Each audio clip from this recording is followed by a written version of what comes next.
بسم اللہ الرحمن الرحیم۔ الغریب حدیث کی عدد طرق کے اعتبار سے اس کی طرق کی تعداد کتنی ہے؟ 3 قسمیں بیان کی تھیں، مشہور اور عزیز اور غریب۔ مشہور اور عزیز کی پہلے تفصیل گزری ہے، اب یہ غریب کی تفصیل بیان کر رہے ہیں۔ تعریف ہو تو سب سے پہلے اس کا لغوی معنی اور اصطلاحی تعریف کیا ہے؟ لغتاً وہ صفت مشبہۃ بمعنی المنفرد، یہ صفت مشبہ کا صیغہ ہے فاعلون کے وزن پر، اور اس کا ایک معنی ہے منفرد، یعنی انوکھا ہونا، الگ ہونا، اکیلا ہونا، اور دوسرا اس کا معنی ہے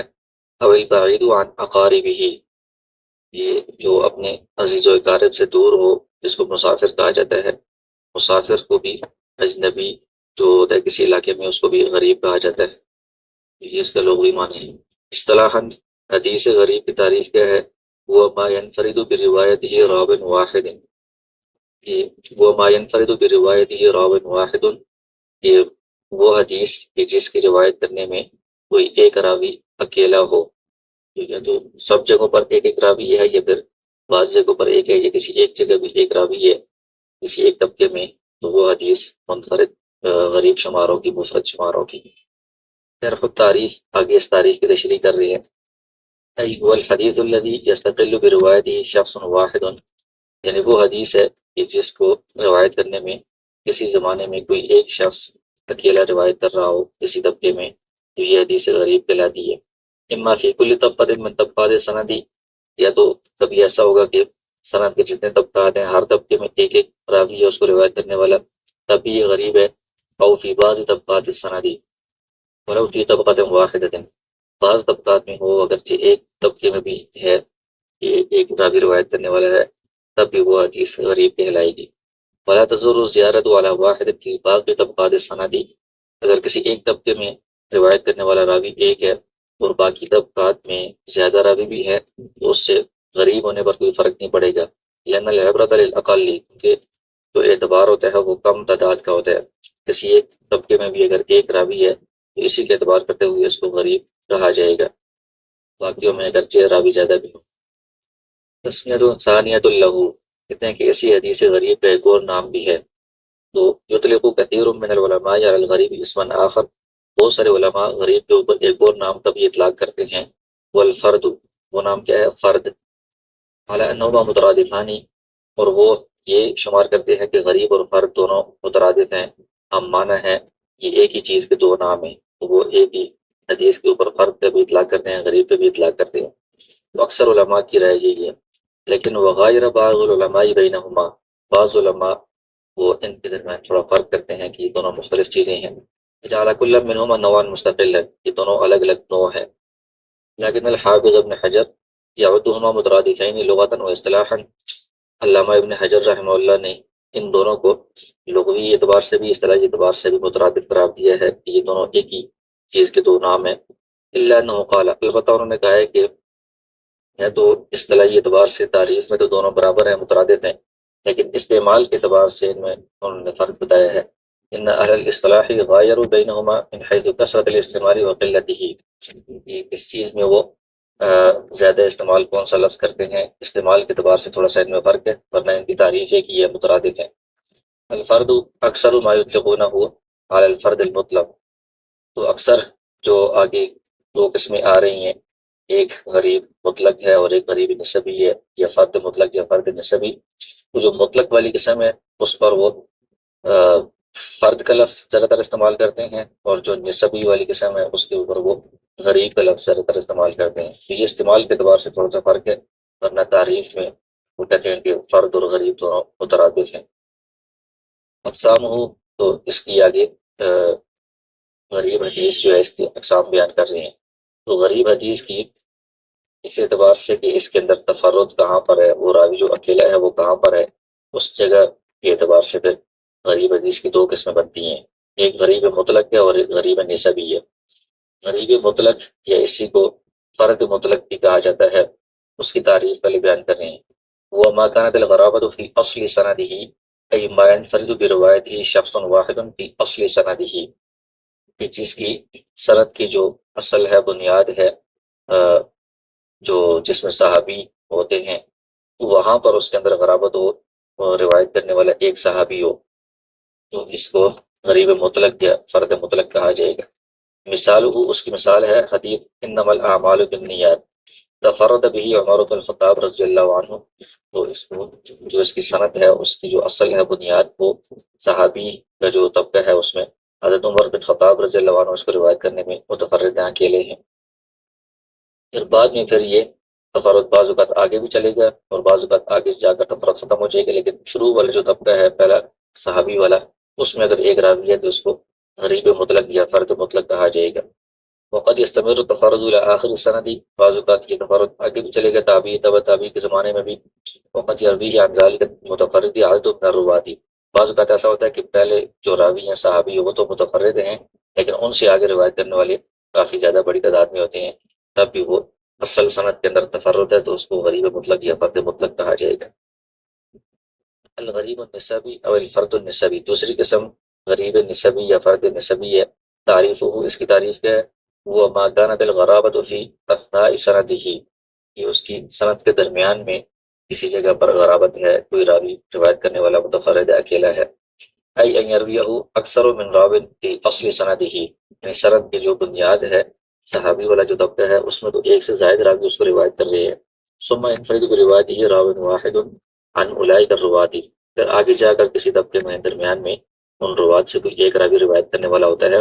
اس اعتبار سے یہ اس ایک راوی جو درمیان میں کسی جگہ ہے اس کی طرف نسبت کرتے ہوئے یہ حدیث غریب بن جاتی ہے یا فرد بن جاتی ہے، تو اس کو غریب نسبی یا فرد نسبی کہا جاتا ہے۔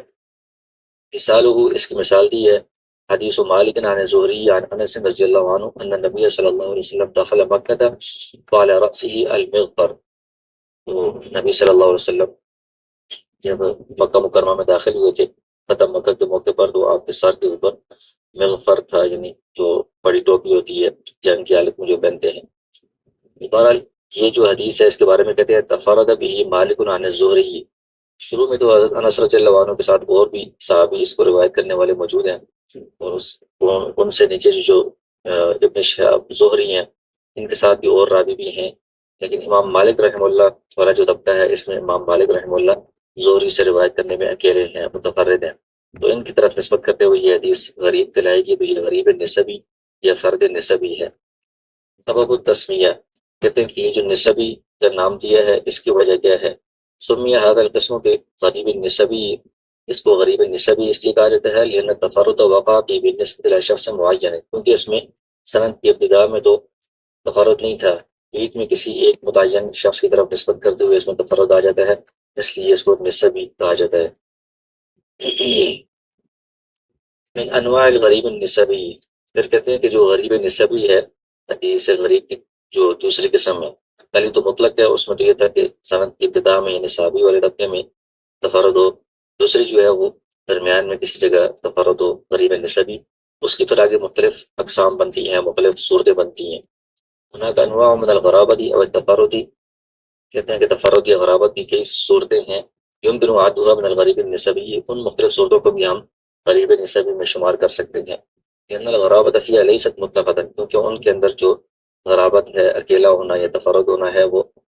مطلق نہیں ہے، بلکہ کسی خاص طبقے یا علاقے یا شخص کی طرف نسبت کرتے ہوئے ہے۔ انما حصلت الغرابت فيها بالنسبة إلى شيء معين، کسی متعین چیز کی طرف نسبت کرتے ہوئے اس میں غرابت آ گئی یا تفرد آ گیا۔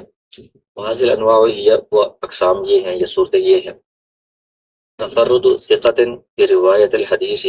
کہتے ہیں کہ کوئی حدیث ایسی ہے کہ اس کو روایت کرنے والے ویسے تو بہت سارے راوی ہیں لیکن ثقہ راوی ایک ہی ہے اس کو روایت کرنے والا، ایک ثقہ راوی کا اکیلا اس حدیث کو روایت کرنا، باقی اگرچہ روایت کرنے والے ہیں لیکن وہ ضعیف کمزور راوی ہیں، تو یہ تفرد ثقہ ہے، تو اس کو بھی غریب نسبی کہا جائے گا، کس ثقہ کی طرف نسبت کرتے ہوئے اس کو غریب یا فرد کہا جا رہا ہے۔ جیسے کہ محدثین کہتے ہیں کہ لم یروی ثقۃ الا فلان، اس حدیث کو کسی ثقہ راوی نے روایت نہیں کیا سوائے ایک فلاں کی، اس فلاں کی طرف نسبت کرتے ہوئے ثقہ راوی چونکہ متفرد ہے ایک ہی ہے تو یہ غریب نسبی قسم بنے گی۔ اسی طرح دوسری صورت یہ ہے تفرد راو معین عن راو معین، کہ کسی خاص راوی کا کسی خاص راوی سے اکیلے اس حدیث کو روایت کرنا، ویسے تو وہ حدیث اور بھی مختلف طرق سے مروی ہے لیکن کسی خاص جو محدث ہیں شیخ ہیں ان سے روایت کرنے والا صرف ایک ہی راوی ہے، تو ان کی طرف نسبت کرتے ہوئے یہ شاگرد ان کا متفرد اکیلا ہے، تو یہ بھی تفرد نسبی کہلائے گا، غریب نسبی کہلائے گا۔ اس کے بارے میں قولہم محدثین کہتے ہیں تفرد بھی فلان عن فلان ہے، تو فلاں نے فلاں سے اس کو اکیلے روایت کیا ہے، یعنی فلاں محدث سے اس کو روایت کرنے والا یہ ایک ہی شاگرد ہے، اگرچہ وین کار مروی من وجوہ اخرى عن غیرہ، اگرچہ اس شیخ کے علاوہ جو دوسرے محدثین ہیں ان سے یہ کئی طرق سے مروی ہے یہ والی حدیث، تو فلاں متعین شیخ کی طرف نسبت کرتے ہوئے اس کے اندر تفرد آ گیا ہے، یہ تفرد نسبی ہے۔ اسی طرح تیسری صورت ہے تفرد اہل بلد او اہل جہت، کہ کسی خاص علاقے والوں کا اس حدیث کو روایت کرنے میں اکیلا ہونا، کہ کسی خاص جو جہت ہے ایک طرف ہے اس کا اس میں متفرد ہونا اس حدیث کو روایت کرنے میں، جیسے قولہم محدثین کہتے ہیں تفرد بھی اہل مکہ، یہ اہل بلد کی مثال ہے کہ ایک شہر والے ہیں وہ اس کو روایت کرنے میں متفرد ہیں، باقی شہروں والے راوی اس حدیث کو روایت نہیں کرتے، تو یہ اس شہر کی طرف نسبت کرتے ہوئے یہ حدیث جو کہ یہ غریب نسبی کہلائے گی۔ یا پھر یہ کہ جہت کی مثال دی ہے اہل الشام، اہل شام اس کو روایت کرنے والے ہیں، تو شام بہت بڑا علاقہ ہے، اس میں کئی شہر آ جاتے ہیں، ایک علاقے والے اس حدیث کو روایت کرنے میں اکیلے ہیں، تو یہ بھی تفرد نسبی ہے، ایک شہر یا ایک علاقے کی طرف نسبت کرتے ہوئے اس میں تفرد آ گیا ہے۔ آگے چوتھی صورت ہے تفرد اہل بلد او جہت عن اہل بلد او جہت اخرى، اس سے پہلے تو یہ تھا کہ صرف ایک شہر والے یا ایک جہت والے روایت کر رہے ہیں، اس میں یہ ہے کہ ایک شہر والے دوسرے شہر والوں سے روایت کرنے میں اکیلے ہیں، یا ایک علاقے والے دوسرے علاقے والوں سے روایت کرنے میں اکیلے ہیں، جیسے کہ قولہم محدثین کہتے ہیں تفرد به اہل البصرہ عن اہل المدینہ، یہ اہل بصرہ اس حدیث کو اہل مدینہ سے روایت کرنے میں متفرد ہیں، اکیلے ہیں، تو ایک علاقے والے دوسرے علاقے والوں سے، ایک شہر والے دوسرے شہر والوں سے روایت کرنے میں منفرد ہیں، اکیلے ہیں۔ او تفرد به اہل الشام عن اہل الحجاز، یہ جہت کی مثال ہے کہ شام والے جو علاقے والے لوگ ہیں وہ راوی اہل حجاز، حجاز بھی بڑا علاقہ ہے اس میں بہت سارے شہر آ جاتے ہیں، ان سے روایت کرنے میں متفرد ہے، یہ بھی ایک خاص علاقے سے روایت کرنے میں اس نسبت سے اس کے اندر تفرد آ گیا ہے کہ اس کو بھی تفرد نسبی کی صورت شمار کیا جاتا ہے۔ پھر کہتے ہیں کہ تقسیم آخر لہو، ایک اور تقسیم اس کی ہے، یہ جو غریب ہے وہ اس کی ایک اور تقسیم بھی کی جاتی ہے، وہ قسم العلماء الغریبہ من حیث غرابت السند او المتن الی، یہ حدیث کے اندر سند کے اندر غرابت ہے یا متن کے اندر غرابت ہے، اس اعتبار سے بھی علماء نے اس کی تقسیم کی ہے۔ تو دو قسمیں بنتی ہیں غریب متن و اسنادن، ایک وہ حدیث غریب ہے کہ جس کا متن بھی غریب ہو اور سند بھی غریب ہو، اول حدیث الذی تفرد برواۃ متن راو واحد، کہ جس کی متن کو روایت کرنے میں ایک ہی راوی اکیلا ہو، تو ظاہر ہے کہ یہ سند بھی اس کی غریب ہوگی اور متن بھی غریب ہوگا۔ دوسری صورت یہ ہے، دوسری قسم غریب اسنادا لا متن، ایک حدیث ہے کہ وہ متن کے اعتبار سے تو غریب نہیں ہے، متن کو روایت کرنے والے تو ہر زمانے میں کافی لوگ ہیں، البتہ اس سند کے اعتبار سے وہ غریب بن جاتی ہے، اس سند کے اعتبار سے اس کو روایت کرنے والا ایک راوی ہے۔ حدیث روا متن و جماعت من الصحابہ، ایک حدیث ہے کہ اس کے متن جو ہے وہ متن کے جو الفاظ ہیں وہ صحابہ کرام کی ایک جماعت اس کو روایت کر رہی ہے، لیکن انفرد واحد بروایتی عن صحابی آخر، دوسری طرف ایک جو راوی ہے وہ کسی ایک الگ صحابی سے اس کو روایت کر رہا ہے، اس صحابی والی جو سند ہے اس کے اندر ایک راوی ہے، تو یہ والی سند غریب شمار ہوگی، لیکن جو حدیث کا متن ہے وہ چونکہ بہت ساری دیگر طرق سے بھی روایات سے بھی مروی ہے، تو اس لیے متن اس کا غریب نہیں ہوگا۔ کیونکہ یہ یقول ترمذی، اسی میں امام ترمذی رحمہ اللہ اس طرح کی حدیث کے آخر میں فرماتے ہیں غریب من ھذا الوجہ، یہ حدیث غریب تو ہے لیکن اس سند کے اعتبار سے غریب ہے، ویسے جو اس کا متن ہے وہ ایک طرق سے مروی ہے، وہ غریب نہیں ہے۔ اس کی دوسری ایک تقسیم تھی حدیث غریب کی۔ مضان الغریبی کہتے ہیں کہ یہ جو احادیث غریب ہیں، غریب کا مطلب یہ نہیں ہے کہ وہ حدیث کمزور ہے، تو دیکھنے میں تو یہ نظر آ رہا ہے، تو عام لوگ یہ سمجھتے ہیں غریب کا مطلب کمزور یا ضعیف حدیث نہیں ہوتا، غریب کا مطلب یہ ہے کہ کسی طبقے میں ایک راوی ہے، تو وہ ایک راوی اگر ثقہ ہے تو یہ حدیث بھی صحیح بھی ہو سکتی ہے، حسن بھی ہو سکتی ہے۔ یہ غریب احادیث کہاں پر مل سکتی ہیں، کن کتابوں میں، کن جگہوں پر پائی جاتی ہیں؟ مکان وجودی امثلۃ کثیرۃ لہو، کے اکثر غریب احادیث کی مثالیں کہاں پر ہمیں مل جائیں گی؟ کہتے ہیں کہ ایک کتاب ہے مسند البزار، اس میں اکثر احادیث اس کی غریب حدیث کی مثالیں اکثر مل جائیں گی۔ اسی طرح دوسری کتاب ہے المعجم الاوسط للطبرانی، اس کے اندر بھی بہت ساری غریب حدیث کی مثالیں مل جائیں گی۔ اشر المصنفات فیہ، غریب حدیث کے بارے میں اہم تصانیف کون سی ہیں؟ وہ کہتے ہیں کہ ایک تو دارقطنی کی کتاب ہے غرائب مالک، امام مالک رحمہ اللہ کی سند سے جو غریب حدیث ہیں وہ انہوں نے اس میں جمع کی ہیں۔ دوسری ہے الافراد دارقطنی ایضاً، وہی مصنف ہیں دارقطنی، انہیں کی ایک دوسری کتاب ہے الافراد، اس میں بھی فرد یعنی غریب حدیث کو جمع کیا ہے۔ اور تیسری کتاب ہے السنن التی تفرد بکل سنت منها اہل بلدۃ، تو وہ احادیث کے جس میں سے ہر حدیث کو کسی خاص شہر والے